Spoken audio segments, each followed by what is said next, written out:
Yo, what's up, you guys? Welcome back to the channel. And as always, I appreciate all the love and support, man. In today's video, we're going to talk about something that I honestly did not think was going to happen this soon. And we're going to get right into it right now. Let's go.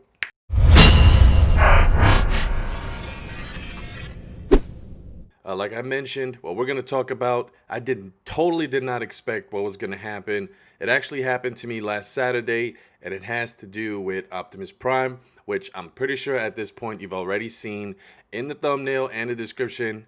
A little bit about what the topic is about. What I'm gonna do in this video, as you could see, I don't have the car with me right now. I'm actually recording not in the garage like I normally do, and I'm on my Blue Yeti right now, so hopefully everything sounds nice and crisp. But the car is actually back at the shop at AZ Motor Trends. They've had the car since yesterday, and I'm hoping that I can get it back by Wednesday or Thursday. I want him to kind of take his time to keep it for 2, 3, 4 days, whatever it is. I definitely want it back by the weekend. But things happen, and unfortunately, it happened. So here's what happened. So last Saturday, was it Saturday? Yeah, I think it was last Saturday. I decided that I wanted to go hit Scottsdale, which is downtown, Old Town Scottsdale, and I was going back to this place called Pita Lounge. And the Pita Lounge is where I'll hang out with the friends, and when it's just a chill night and we're not like hitting a car show or anything like that, and I'll smoke a hookah or whatever and just kind of hang out. So I was on my way over there, and it was about 9:30 p.m. on a Friday. No, it was Friday night. I'm sorry. Yeah, it was Friday night. It was 9:30 p.m. on a Friday night, and I don't know if you guys have ever experienced this, but if you haven't seen my previous video, one of my previous videos where I replaced the motor, I completely replaced the motor for my Camaro, because the motor finally gave in and it went out, and I swapped it for another one. But anytime either your motor goes out or your transmission goes out, there's always like some kind of a sound that the car will make, right?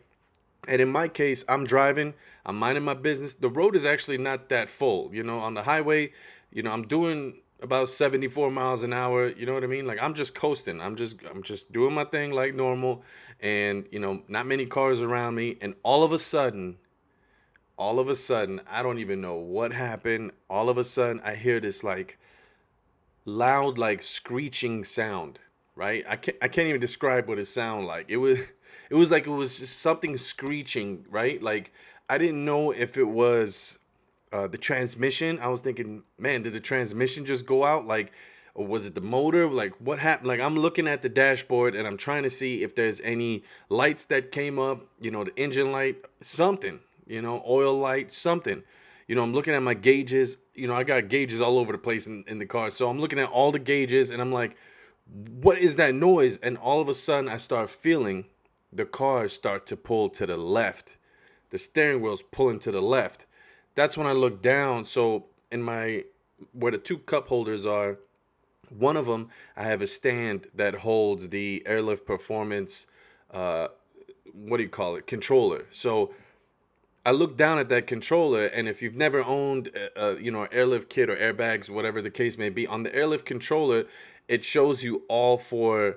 It doesn't show the rims or the tires or anything, but it all shows you all four corners, all four sections, of your setup, and it tells you how much PSI you have on each side, right? So you're gonna have the top left side is gonna be the driver's side, the top right side is gonna be the passenger side, and then the bottom left side is the left rear of the car, and then the bottom right side is the right rear of the car, right? So it covers all four wheels.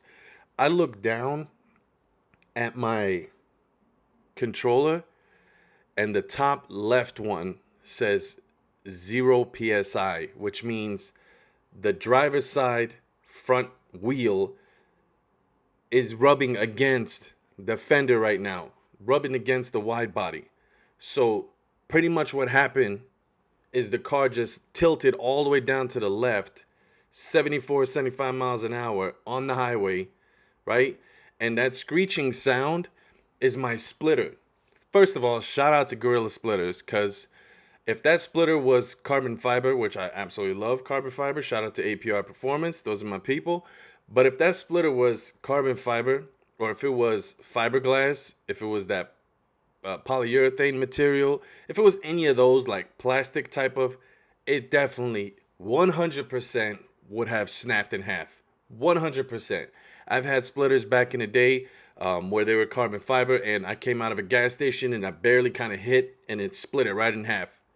I don't know if it just happened to be that specific build because other people have hit that before and never cracked. But on me, twice it happened. With this thing, dude, you're talking 74, 75 miles an hour and it just slams the front left side of the car flat, completely flat on the ground. So with the airlift kit that I have set up, if you haven't got a chance, make sure you go visit my Instagram page, Camaro ZLS, or my TikTok page, Camaro ZLS, or even on here on YouTube, and you'll see that I have videos where the car sits completely flat, flush to the ground. They call it pancake. Let's pancake this thing. That's where you just bring it all the way down to the ground.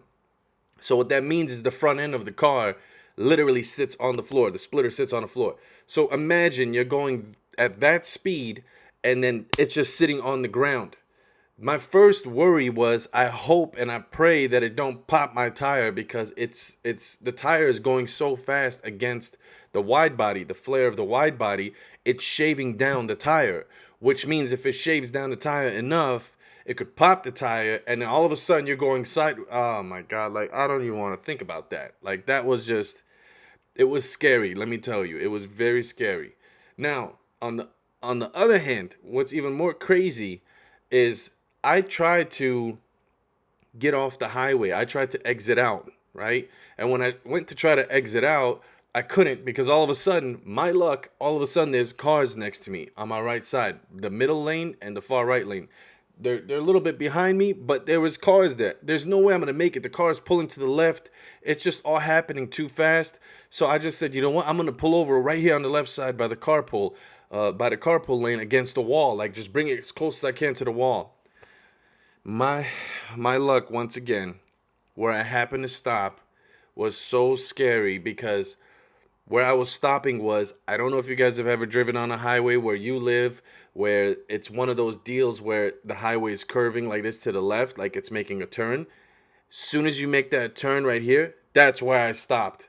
That's literally where I stopped. It was right where you're making a turn. I couldn't go any more driving anymore. I just couldn't do it anymore because the front end of the car was on the ground. I couldn't do it anymore. So I had to pull over. And I pulled over and then I'm thinking it's 9:30 at night. It's Friday night on top of that. So people are probably out doing their thing if they're trying to go to bars or whatever the case may be, right? Some people, unfortunately, might drink and drive.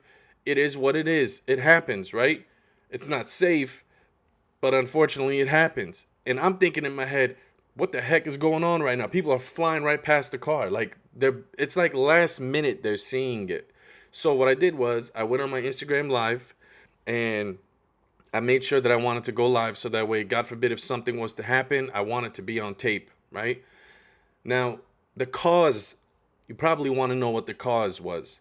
The cause that caused everything to happen was one airline, just one little airline happened to make its way out of its pocket where it was tucked in under the car, up in the front behind the driver's side tire. So let's imagine this is the driver's side, right? This is the passenger side. The driver's side tire right here, right where your door opens, where it begins, right where your door opens right there, where it begins, right in the front, right under the door, where it starts, where the door starts, and your handle is back here, right in the front, right under there is where it's like almost impossible that's going to happen. Like you'd have to go in there and pull it out, right? I have no clue. I literally have no clue because I barely drive the car. I drive the car only on a Friday and then on a Saturday and maybe on a Sunday when I'm off from work, right? When I get out of work on Friday, come home, chill, do my thing, meet up with my guys. And it is what it is.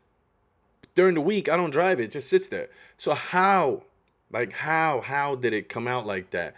What happened was when that airline came out, it might have been touching the ground. Like it's just, while the ground, you're going 75, 74 miles an hour, that line is touching the ground because of the wind. And it punctured a tiny, when I say a tiny, I'm talking a tiny little hole where if you took like a safety pin and poked it, it punctured it just enough where it was going to release all the air out of the front left side. Shock. I couldn't believe it. That airbag that would just that this time.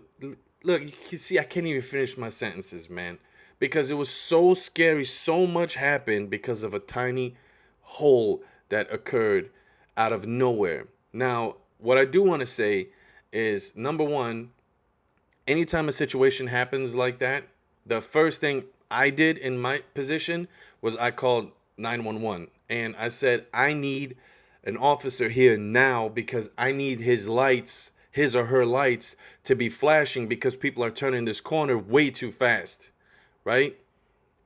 The deputy sheriff showed up, really nice guy. He loved the car. Shout out to my man. If you end up watching this, I really appreciate you, bro. He put flares on the ground. He lit up his lights. People were seeing it because it was reflecting off the wall. Thank God, right? But they were still seeing it too late, right in front of a sheriff. They were driving by, flying right in front of a sheriff. So imagine if his car wasn't there and I'm just sitting there. I was already sitting there for like 20 minutes, 25 minutes till he showed up, right? So long story short, shout out to everybody that came out.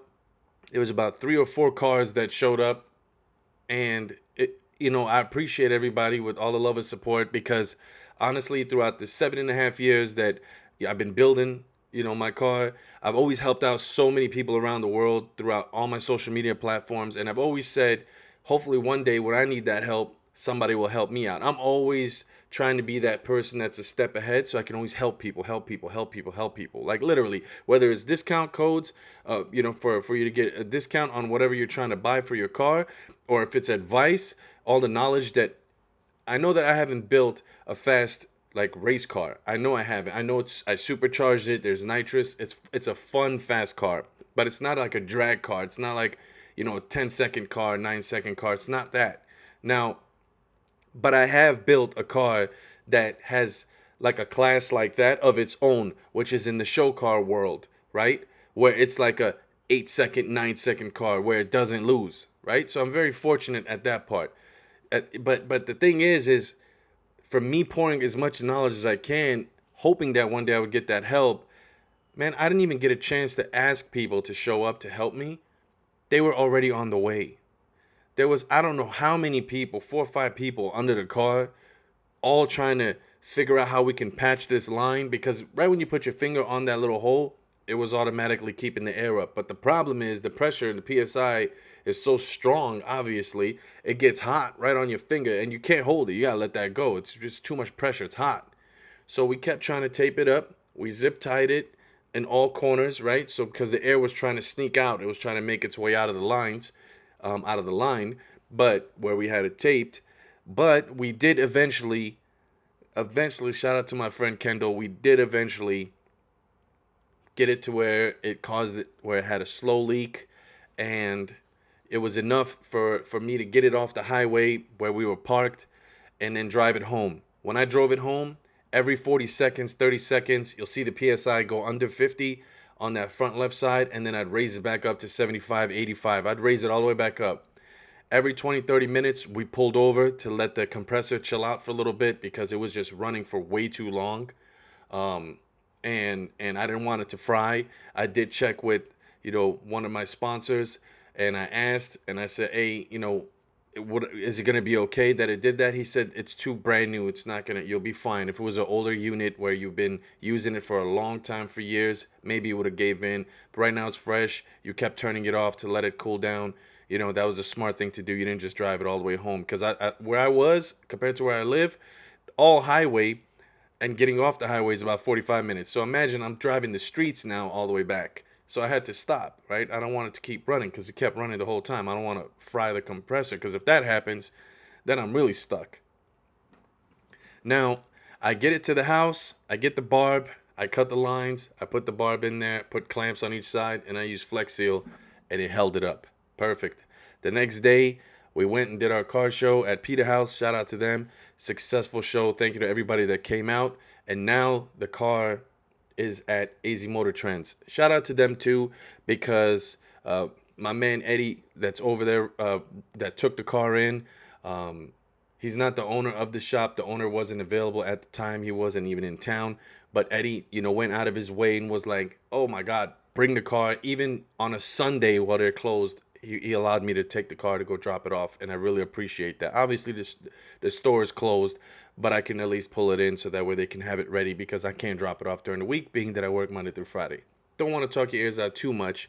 I know that I'm already gone past 15 minutes, but I just wanted to share this information with you guys because it was a very scary moment. And honestly, I've watched so many YouTube videos where other YouTubers are like, I just got my airbags, super excited, and then legit 1 week later, I popped one of my airbags. I need to go get another one. And I'm like, bro, like what could cause that? Is it it's usually a tire that your offset of your wheels might be too tucked inside the fender, where that tire, when it's turning, it's rubbing against the airbag, and eventually it'll shave it off enough where it'll pop it, right? Or sometimes when your tire is turning, whoever's installing your airbags, if they don't, those airlines that they have, they're beaded lines, right? So it's like that silver where they're like cross lines like that, right? It's like silver lines all the way through. They're beaded hoses, and those are really thick material. But the thing is if they don't install those correct, when you're turning your wheels, that can touch it and it'll cause it to pull it out a little bit and then cause a leak. And then all of a sudden you're down on the left side. Anything can happen. But I always told myself I should be fine because I keep an eye on this thing. I've checked everything. I've looked to see if it's going to rub, all that stuff on the inside by the tire and the airbag. All that was good. One airline made its way out, and I have no clue how that was possible because when I went under there to fix it for the time being so I can drive it the next day, and I tucked it all the way back in, I even zip tied it to secure it and all that stuff. Like, it should have never came out. That should have never happened, right? But it did, and I just wanted to share that with you guys. I promised you guys, I think it was yesterday or the day before yesterday, on my post on YouTube, and I said, I'm going to explain to you guys why the car is back in the shop, and that is why it is back in the shop. Damages, before I get off this thing, damages, my front left flare for my wide body. Luckily, it was, so anytime you have like the lip like this, the flare, right? On the bottom, there's usually an extra little lip. You can shave that. So that way when your tire goes up and down, it doesn't touch that lip. Well, we had trimmed it before because my wheels are really wide, and with the spacers and the adapters I have on there for now, it was touching it when we were going all the way down. So we shaved that lip, but there was still a little bit left. That lip folded forward. Luckily, it's the lip. It didn't damage the actual flare, thank God. But it did damage my inner liner, so I'm gonna need that. That's all like got a big hole in it, and it touched a little bit of my wrap because of where the flares connect to the side marker piece because of the impact. It did damage that. The Gorilla splitters, that splitter under it got shaved up pretty good, but it's aluminum. The material is aluminum, so it held up really, really well. Big shout out to Gorilla splitters because that thing took a pretty bad beating when it dropped. And luckily, the pavement is brand new on that highway, so it was just a flat surface. It was just a flat surface. There was no bumps or anything like that. It was just flat surface, just going 74 miles an hour, whatever it was. So big shout out to Gorilla Splitters. Jesse, I appreciate you, man. You and your pops, you guys built some crazy stuff. This thing took a beating. I know that when I have time, I'll go back down to Tucson and you'll take care of me and we'll get it all set up. Now, I'll make sure I leave all these guys' info in the description with AZ Motor Trends, Glasskins, that's my sponsor that got me the airbags, and Gorilla Splitters that's, supplied the splitter for me, which took that beating like that, and nothing happened to the splitter, just under it got shaved up. So I hope you guys enjoyed this video. I apologize I went so long. I know normally I'll go 10 minutes, but I really wanted to share this with you guys because it was a really scary moment for me. So I'm very grateful that I'm here where I can record another video for you guys. We'll have some more coming. As soon as the car comes out, I'll keep doing my thing and give you guys more of my knowledge, showing you guys how you install this or what I think about that. What's my top 5 for this? What's my top 5 for that? So that way I can keep helping you guys with your build. If you've ever had any experiences like this, comment down below. If you feel like, man, I'm glad you're okay, I'd appreciate it if I read that. Comment down below. I know a lot of people message me on Instagram and stuff like that. I'm still kind of shocked that happened because it happened way too fast. But I appreciate all love and support, man. If it's your first time on the channel, be sure to hit that subscribe button. A like helps out the channel. Leave me that comment, and I'll talk to you guys on the next one, man. A Dilla, Primetime is in the shop, but he'll be back. Out. Peace.